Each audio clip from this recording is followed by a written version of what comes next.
All right, so check this out. Earlier today, we saw Iran retaliate against the United States. They shot a bunch of missiles at the Al Udeid military base in Qatar. It's an American base that has around 10,000 military and civilian personnel on it, and thankfully, all of the missiles were intercepted. There were no casualties, virtually no damage to the base, nobody injured, nobody lost their lives. It's a fantastic, fantastic piece of news, but that hasn't stopped the baby, the child in the Oval Office, Donald Trump, from ranting very strangely about the retaliation and responding to Iran's attack in multiple different social media posts. So I want to show you those posts from Donald Trump, but first and foremost, let's dive into MAGA world for a second and seeing how people like Fox News, for example, are responding to what happened today. Just take a look at what Kayleigh McEnany, Donald Trump's former press secretary, had to say about it. So rather than World War III, we may get more peace. And rather than 34 felony counts, President Trump may end up with 34 Nobel Peace Prizes. That was for the leftists. So you can clip this and make it go viral and go nuts. Wow, that was for the left, so you can clip this and make it go viral. It is truly remarkable to me.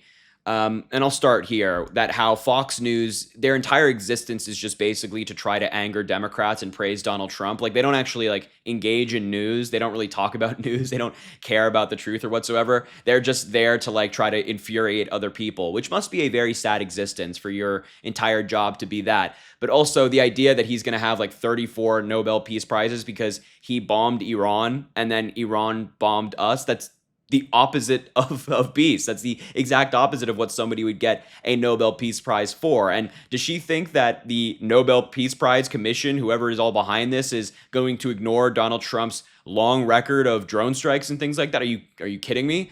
Charlie Kirk also responded. He chimed in. This is one of Donald Trump's biggest fans on social media. He cited one of Donald Trump's social media posts, which we're going to talk about in a second, and he said, Donald Trump is a peacemaker and a promise keeper. A peacemaker and promise keeper. I'm still waiting on all these promises to be fulfilled. Inflation to be gone, the wall that he said was going to be built in his first term, that healthcare plan that never came. I'm still waiting for all of these promises to be fulfilled, that you can label him a promise keeper, but also a peacemaker. Again, I think the same point applies. Not quite sure how you can call yourself a peacemaker when you're bombing other countries. But I digress. Let's look at some of these posts from Donald Trump now. We'll start earlier in the day. So this was an unhinged post that he made about the former president of Russia talking about nuclear bombs being supplied to Iran. He said that I hear the former president Medvedev from Russia casually throwing around the N-word, nuclear, and saying that he and other countries would supply those to Iran. Did he really say that, or is it just a figment of my imagination? If he did say that, and if confirmed, please let me know immediately. It should not be treated so casually. I guess why that's why Putin's the boss. By the way, if anyone thinks our hardware was great over the weekend, far and away the strongest and best equipment we have, 20 years advanced over the pack, is our nuclear submarine. So he's kind of threatening Russia here. And also, of course, making sure to praise Putin, calling him the boss. And now this was eventually just kind of sorted out. Everybody kind of ignored this post because it's just the old man is ranting in the corner over there. Let him be. You know what I mean? Just let him be. But then he started getting into talking about Iran. This was the first post he released following the Iranian retaliation. And he said at 2:10 p.m. following the Iran strikes, quote, the sites that we hit in Iran were totally destroyed and everyone knows it. Only the fake news would say anything different in order to try to demean as much as possible. And even they say they were pretty well destroyed. Working especially hard on this falsehood is Allison Cooper of Fake News CNN, Anderson Cooper, which is an incredibly homophobic attack from Donald Trump, dumb Brian L. Roberts, chairman of Concast, Johnny Carl of ABC Fake News, and always the losers of, again, Concast, NBC Fake News. It never ends with the sleazebags in the media, and that's why their ratings are at an all-time low.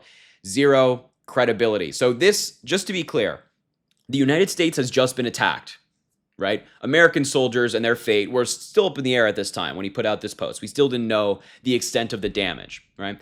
And the first post that the President of the United States puts out is one attacking the media and random figures in the media, just picking out people by name saying, yeah, these guys are the fake news. They have zero credibility. Their ratings are terrible. Instead of addressing the nation, giving a response, a statement of some kind as to what just happened, the fact that mothers and fathers, sisters and brothers who have service members in the Middle East, family of theirs in the Middle East, is probably sick in their stomach right now. Instead of addressing that, Donald Trump had to talk about the quote unquote fake news media that he admonishes so often. It's just incredibly childish and a lack of leadership. And I just love how he's still running with this, that the sites in Iran were totally destroyed, except officials in the United States have conceded that they don't know the fate of Iranians' uranium stockpile, which was the entire goal of the mission. A day after Donald Trump declared that Iran's program had been completely and totally obliterated by the bunker busting bombs, the actual state of the program seemed far more murky.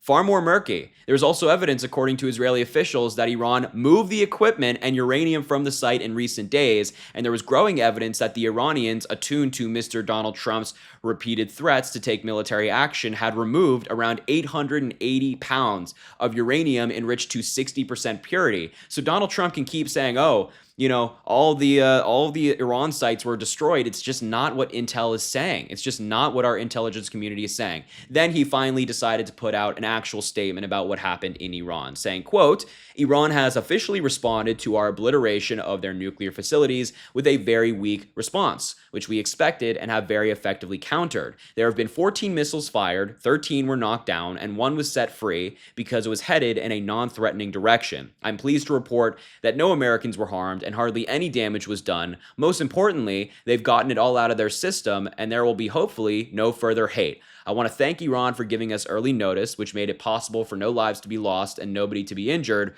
Perhaps Iran can now proceed to peace and harmony in the region, and I will enthusiastically encourage Israel to do the same. Thanks for your attention to this matter. So everything he's talking about in this statement is actually good news. Again, the fact that 13 missiles were knocked down, one was set free because it didn't head toward anything that was threatening, no Americans harmed, no damage, and things like that. But just the way that the president of the United States delivers messages is just so childish. Like, I always try to compare Trump to Obama or Biden, like who we had, right? And when Obama or Biden engaged in anything like this, they were always very professional in their statements. Think about when Obama addressed the nation regarding the Osama bin Laden assassination. It was one of the best speeches I, as an American, have ever seen in my entire life. And I remember as a little kid watching it in my living room. This is just embarrassing, the president putting out a statement like this, talking in this way. It truly is, in my view, just truly an embarrassment as an American to watch the president speak in this manner. Instead of being professional, instead of acting like a leader, he speaks like this. It's truly awful. And then he eventually just put out this statement saying, congratulations, world. He's congratulating the entire world. It's time for peace. Eventually later after this statement. That's all he said. And hopefully there is peace. I think we all hope for peace. I don't think we want the American people or American troops or anybody to be in any sort of harm's way. But I'm just not sure that happens. So I will, of course, keep you updated on anything that does occur if there are any major updates here. But that was the president of the United States response, everybody. Incredibly underwhelming, as per usual with Donald Trump. The bar is literally in the ground. I'll leave the video there. Thank you so much for watching. I appreciate you being here. Make sure to subscribe to the channel down below. It goes an incredibly long way. Drop a like on the video, comment. Let me know what you think about this story. And as I always say, I greatly appreciate you, and I hope you have an amazing rest of your day.